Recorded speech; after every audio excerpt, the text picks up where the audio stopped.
రాష్ట్రంలో ప్రతి 3 రైతుల్లో ఒకరు కౌలు రైతే. మొత్తం రైతుల్లో వీరి సంఖ్య 36%. కౌలు రైతుల సంఖ్యలో దేశంలోనే 2వ స్థానం. ఈ గణాంకాలు చెప్పుకోవడానికి బాగానే ఉన్నా రాష్ట్రంలో కౌలు రైతుల బతుకులే బాగాలేవు. పెరిగిన అప్పుల భారం, అందని ప్రభుత్వ సాయం, యూరియా అందదు, ధాన్యం సేకరణ ఉండదు. ఒకటేమిటి, తెలంగాణలో కౌలు రైతుల సమస్యల గురించి చెప్పాలంటే అంతే ఉండదు. కౌలు రైతుల గుర్తింపు సాధన కమిటీ ఆధ్వర్యంలో చేసిన సర్వే అచ్చంగా ఇవే విషయాలను వెల్లడించింది. ఈ నేపథ్యంలో రాష్ట్ర ప్రభుత్వం తక్షణమే ప్రత్యేక చొరవ తీసుకుని కౌలు రైతులకు గుర్తింపు కార్డులతో పాటు కౌలు మహిళా రైతుల సమస్యల పరిష్కారంపై కూడా దృష్టి సారించాలని పలువురు నిపుణులు సూచించారు.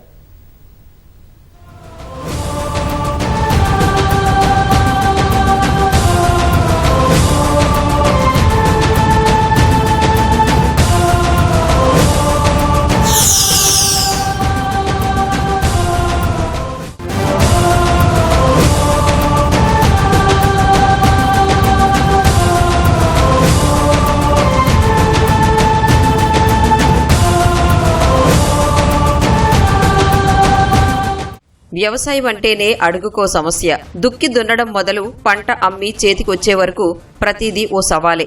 సొంత భూమి ఉన్న రైతుల సమస్యలే లెక్కకు బిక్కిలి ఉంటే ఇక కౌలుకు తీసుకుని సాగు చేసుకునే అన్నదాతల కష్టాల గురించి చెప్పనక్కర్లేదు. తెలంగాణ కౌలు రైతుల గుర్తింపు సాధన కమిటీ 2026 అధ్యయనం ఈ కష్టాలను కళ్లకు కట్టింది. దీని నివేదికను హైదరాబాద్లో విడుదల చేశారు. కౌలు రైతుల అప్పుల నుంచి ప్రభుత్వ సాయం వరకు ప్రతి విషయాన్ని సర్వే నివేదిక గణాంకాలతో వివరించింది. ప్రఖ్యాత ఆర్థిక శాస్త్రవేత్త ప్రొఫెసర్ డి నరసింహారెడ్డి చైర్మన్ గా ఉన్న ఈ కమిటీలో రైతు ప్రజా సంఘాలు భాగంగా ఉన్నాయి. సర్వే కోసం 22 జిల్లాల్లోని 47 మండలాలకు చెందిన 57 గ్రామాల్లో 1816 మంది కౌలు రైతులతో ముఖాముఖి నిర్వహించారు.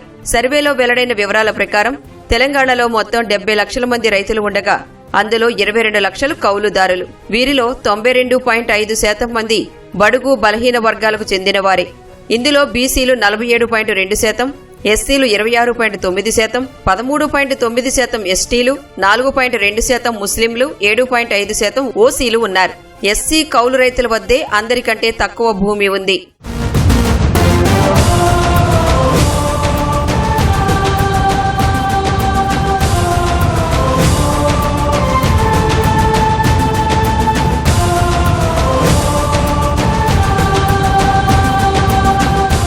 సర్వే వివరాల ప్రకారం భూ యజమానులకు 0 వడ్డీకే లభించే బ్యాంకు పంట రుణాలు కౌలు రైతులకు అందని ద్రాక్ష అన్నట్లు ఉంది. సర్వేలో పాల్గొన్న కౌలు రైతులందరూ సాగు కోసం ప్రైవేటు అప్పులపై ఆధారపడుతున్నట్లు తేలింది. ఏటా 24 నుంచి 36% వరకు వడ్డీ కడుతున్నామని రైతులు తెలిపారు. ఒక్కొక్కరికి 2 లక్షల రూపాయల నుంచి 10 లక్షల రూపాయల వరకు ప్రైవేటు అప్పులు ఉన్నాయని వెల్లడించారు. రాష్ట్ర ప్రభుత్వం 24,000 కోట్ల రూపాయలు ఖర్చు చేసి అమలు చేసిన రుణమాఫీ పథకం ద్వారా కౌలు రైతులకు ఎలాంటి ఉపశమనం లభించలేదు. ఇక కౌలు ధరలు గణనీయంగా పెరగడం మరో సమస్య. కౌలు ధర గరిష్టంగా ఎకరాకు 53,000 రూపాయలకు చేరింది. సగటున ఎకరాకు 14,936 రూపాయలు ఉంది. 2022లో ఒక్కో రైతు సగటు కౌలు భూమి 5 ఎకరాలు ఉండగా 2026కు వచ్చేసరికి 6.7 ఎకరాలకు పెరిగింది. 2022లో 5 ఎకరాల కంటే ఎక్కువ భూమిని కౌలుకు తీసుకున్న రైతులు 31% ఉండగా ఇప్పుడు ఆ సంఖ్య 42% పెరిగింది. ఇందులో 15.2% మంది 10 ఎకరాల కంటే ఎక్కువ భూమి కౌలుకు తీసుకుని సేద్యం చేస్తున్నారు. ఆత్మహత్యల్లో దాదాపు 80% కౌలు రైతులవే ఆత్మహత్యలు జరుగుతున్నాయి. ఈ సందర్భంలో కాంగ్రెస్ ప్రభుత్వం అధికారంలోకి రాకముందు 6 గ్యారెంటీస్లో కూడా చెప్పింది కౌలు రైతులను మేము ఆదుకుంటాము అని. కాబట్టి ఇప్పుడు మేము అడుగుతున్నాము, 2011 ఆల్రెడీ ఒక చట్టం కౌలు రైతుల గురించి ఉంది. ఆ చట్టాన్ని అమలు చేయండి, అందులో ఏదైనా మార్పులు కావాలంటే అవి కూడా చేయండి. కానీ తీవ్ర సంక్షోభంలో ఉన్న కౌలు రైతులను తక్షణం ఆదుకోండి. కౌలు రైతుల సంఖ్య గ్రామాలలో పెరుగుతోంది. వాళ్ళు కౌలుకి తీసుకుంటున్న విస్తీర్ణం కూడా పెరుగుతోంది. అంటే తెలంగాణలో వ్యవసాయం అనేది ఇంకా మరీ ఎక్కువగా కౌలు రైతుల మీద ఆధారపడే నడుస్తోంది అనేది చాలా స్పష్టంగా ఉంది. అయితే ప్రభుత్వం రైతుల కోసము ఏవైతే మద్దతు వ్యవస్థలు ఇస్తున్నామని చెప్తా ఉందో వాటిలో ఏవి కూడా కౌలు రైతులకు సరిగా అందట్లేదు. ఎకరాకు వచ్చే నికర ఆదాయం తగ్గిపోతుండడం వల్ల చిన్న సన్నకారు కౌలు రైతులు వ్యవసాయాన్ని లాభసాటిగా మార్చుకోవడానికి ఎక్కువ భూమి కౌలుకు తీసుకోవలసి వస్తోంది. అదే సమయంలో నీటి వసతి ఉన్న ప్రాంతాల్లో చిన్న మధ్యస్థ భూ యజమానులు యాంత్రీకరణ సాంకేతిక పరిజ్ఞానాన్ని పెంచుకుంటూ అదనంగా మరో 10 ఎకరాలకు పైగా భూమిని కౌలుకు తీసుకుని తమ సాగును విస్తరిస్తున్నారు. ఇంత చేస్తున్నా వీరికి ప్రభుత్వ మద్దతు అంతంత మాత్రంగానే ఉంది. గత 3 ఏళ్లలో వరదలు, భారీ వర్షాలు, తుఫాన్లతో 85.2% మంది కౌలు రైతులు పంట నష్టాన్ని చవిచూశారు. 1573 మందిలో కేవలం 11 మందికి మాత్రమే పరిహారం అందింది. ఇక యూరియా కష్టాలు అన్నీ ఇన్నీ కావు. యూరియా యాప్లో భూ యజమాని ఫోన్ నెంబర్, ఓటీపీ తప్పనిసరి చేయడంతో 1816 కౌలు రైతుల్లో 412 మందికి మాత్రమే 260 రూపాయల చొప్పున సబ్సిడీ యూరియా అందింది. మిగతా వారు బ్లాక్ మార్కెట్లో బస్తాకు 500 రూపాయలు వెచ్చించి కొనుగోలు చేయాల్సి వచ్చింది. రాష్ట్రంలో కౌలు రైతుల సమస్యలు తెలంగాణ ఆవిర్భావం నుంచి అలాగే ఉన్నాయని నిపుణులు ఆవేదన వ్యక్తం చేశారు. దేశవ్యాప్తంగా కూడా కౌలు రైతుల పరిస్థితి బాగాలేదు. అండ్ స్పెషల్లీ తెలంగాణకు వస్తే మనం ఏం చూస్తున్నామంటే అందరూ మహిళలు, కుటుంబాలు చిన్న చిన్న కమతాలు ఉన్నాయి. సో 84% మహిళలకు ఎకరం కంటే తక్కువ ఉన్న భూమి ఉన్న వాళ్ళు సొంత భూమి, దాంతో బతకలేరని అందరికీ తెలుసు. అందుకనే కౌలు కూడా భూమి తీసుకొని చేస్తున్నారు. అలా జరిగినప్పుడు ఏమి సపోర్ట్ లేకుండా 20 ఎకరాల భూమి ఉన్న వాళ్ళకేమో 6,000, 12,000 వేస్తున్నారు. కానీ ఏమి యాక్చువల్గా ఎవరైతే కూలి పని చేసుకొని వాళ్ళ సొంత అది టెనెంట్ ఫార్మింగ్ చేస్తున్నారో వాళ్ళకి ఏం లేకుండా ఉందన్నమాట పరిస్థితి. తెలంగాణ రాష్ట్రంలో కౌలు రైతుల సమస్య అది రాష్ట్ర ఆవిర్భావం నుంచి అలాగే కొనసాగుతుంది. భూ సంస్కరణలు ఎలాగో మర్చిపోయాం. కౌలు రైతులను నిరంతరంగా ఒక రకమైన దోపిడీకి గురవుతున్నారు. సంవత్సరం అంతా కష్టపడి పనిచేస్తారు, పంటలు వాళ్ళే పండిస్తారు. కేవలము భూమి పేరు ఎవరి మీద ఉందని ఆ భూమి ఉన్నవాడికి వచ్చిన పంటలో మేజర్ భాగం, చాలా భాగం అతనికి వెళ్ళి కౌలు రైతులు నిత్య జీవితం గడపడానికి కూడా కావాల్సిన ఆదాయం లేకపోవడం, ఇది నిలువు దోపిడీలాగా ఉంది. యూరియా యాప్ లాగానే పంట కొనుగోలు కోసం తెచ్చిన యాప్ ఆధారిత ప్రక్రియలు కూడా గందరగోళం సృష్టిస్తున్నాయి. పత్తి కోసం కపాస్ కిసాన్, వరి కోసం ఓపీఎంఎస్ వంటి వాటిలో భూ యజమాని పట్టా, బయోమెట్రిక్ లేదా భూ యజమాని ఓటీపీ చెప్పాల్సి వస్తోంది. ఫలితంగా కౌలు రైతులు తమ పంట ప్రభుత్వ కొనుగోలు కేంద్రాల్లో అమ్ముకోవడం చాలా కష్టంగా మారింది.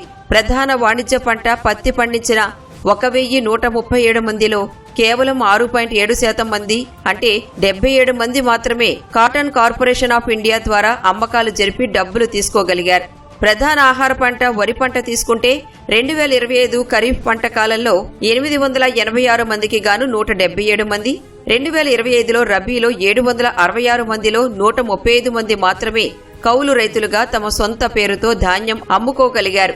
టీజీ మార్కెట్ ద్వారా మొక్కజొన్న, సోయాబీన్ పంటలు నేరుగా కౌలు రైతుల నుంచి కొనుగోళ్లు కేవలం 8.5% మాత్రమే. భూ యజమాని ఓటీపీ లేదా బయోమెట్రిక్ నిబంధనల కారణంగా ఇబ్బంది పడుతున్న కౌలు రైతులు ఇతర రైతుల పేర్లపై పంట అమ్ముకోవడానికి భారీగా కమిషన్లు ఇచ్చుకోవలసిన పరిస్థితి నెలకొంది. ఉదాహరణకు సూర్యాపేట పత్తి రైతులు ఈ సహాయం కోసం 10,000 రూపాయల చొప్పున కమిషన్లు చెల్లించినట్లు నివేదించారు. ప్రకృతి విపత్తుల సమయంలో పరిహారం, పంట అమ్ముకునేందుకు మార్కెటింగ్ వ్యవస్థ కల్పించాలని మహిళా కౌలు రైతులు కోరారు. రైతు బంధు భూమి పట్టేదారికే అన్నీ పోతున్నాయి సార్. వాళ్ళకు భూమి మేము ఇచ్చిన పైసలు వాళ్ళకే, మేము కట్టుకున్న భూమి, మరి రైతు బంధు వాళ్ళకే, మోడీ పైసలు వాళ్ళకే, అన్నీ వాళ్ళకే పోతున్నాయి. కానీ మేము పంట నష్టంతో పంట భూమి కట్టుకున్న వాళ్ళము పంట వాన పడితే కూడా మాకు నష్టము, పంట పండక మేము నష్టం అవుతున్నాము. కానీ వాళ్ళు అన్ని విధాలతోని భూమి కట్టించిన పెద్ద రైతులు అన్ని విధాలతో లాభం అవుతున్నారు. వాళ్ళు నాకేం కావాలనంటే ఇప్పుడు ఈ పండించిన మాల్ తీసుకొని మార్కెట్కి పోతే కూడా మీ దగ్గర పాస్బుక్ ఉందా, మీ దగ్గర ఆధార్ కార్డు ఉందా, ఇది ఉంటేనే మేము తీసుకుంటాం, లేకపోతే తీసుకోము అనే మాట కూడా జరిగింది. అయితే మేము బయట బజార్లో నగదు ధరకి ఎవరైనా మీ అసొంటి సౌకర్యాలు ఉంటే వాళ్ళకి అమ్మేసుకొని తీసుకొని రావడం, అట్లాంటిది మనకు గుర్తింపు కార్డు కావాలి అని పోరాడుతున్నాం. గుర్తింపు కార్డు ఉండాలి, మాకు కూడా గవర్నమెంట్ ఏమన్నా నష్టమైనా కూడా మాకు గుర్తించి ఏమన్నా ఇయ్యాలి. సర్వేలో వెల్లడైన వివరాల ప్రకారం గత 3 ఏళ్లలో భారీ వర్షాలు, వరదలు, వడగండ్ల వానల వల్ల 85.2% మంది కౌలు రైతులు తీవ్ర నష్టాలు చవిచూశారు. అయితే నష్టపోయిన 1,573 మందిలో కేవలం 11 మంది మాత్రమే పరిహారం పొందగలిగారు. మొత్తం 380 మందికి పంట నష్టం అంచనా జరగగా అందులో కేవలం 116 మందికి మాత్రమే కౌలు రైతుల పేరిట పేర్లు నమోదయ్యాయి. 45 కేసుల్లో భూ యజమానులకు నష్టపరిహారం అందినప్పటికీ ఆ సొమ్ము కౌలు రైతులకు ఇవ్వలేదు. అందువల్ల కౌలు రైతుల సమస్యలను తీర్చాలని రైతు సంఘాల నేతలు డిమాండ్ చేశారు. కౌలు రైతులకు గుర్తింపు ఇవ్వడం, అన్ని ప్రభుత్వ పథకాలను వారికి వర్తింపచేయడంపై ప్రభుత్వం తక్షణమే దృష్టి సారించాలని కోరారు. క్షేత్రస్థాయి సర్వేలో వెల్లడైన కౌలు రైతుల సమస్యలపై ముఖ్యమంత్రి రేవంత్ రెడ్డి ప్రత్యేక దృష్టి సారించాలని విజ్ఞప్తి చేశారు. ఈ సమస్యలను ప్రభుత్వం దృష్టికి తీసుకువెళతామని వ్యవసాయ రైతు సంక్షేమ కమిషన్ చైర్మన్ ఎం కోదండరెడ్డి హామీ ఇచ్చారు. ఎక్కడ అమెరికాలో ఉన్నవాడు ఇక్కడికి వచ్చేసి ఒక 50 ఎకరాలు అనుకుంటే ఆయన రైతు అవుతాడా? అందులో ఏ మంత్రి పదవి చేస్తూ ఉంటాడు, ఇక్కడ మినిస్టర్గా ఉంటాడు, 100 ఎకరాలు 200 ఎకరాలు ఉంటుంది. ఒక్కరోజు అసలు ఆ చేను ఎక్కడ ఉందో కూడా తెలియదు. సార్ చేను బౌండరీలు కూడా తెలియదు. అక్కడ ఏనాడు అరకబట్టి కూడా ఎరగాడు ఆయన. ఇంకా ఆయనకు రైతు బంధు ఇచ్చుడు అంటే. కౌలు రైతుల విషయంలో ప్రతి ఏటా కౌలు రైతుల సంఖ్య పెరుగుతూ ఉన్నది. దీన్ని నిర్లక్ష్యం చేయడానికి లేదు, దీన్ని ఇగ్నోర్ చేయడానికి లేదు. కౌలు రైతుకి ఉండే హక్కుల విషయంలో కానీ ఆయన సహాయం కానీ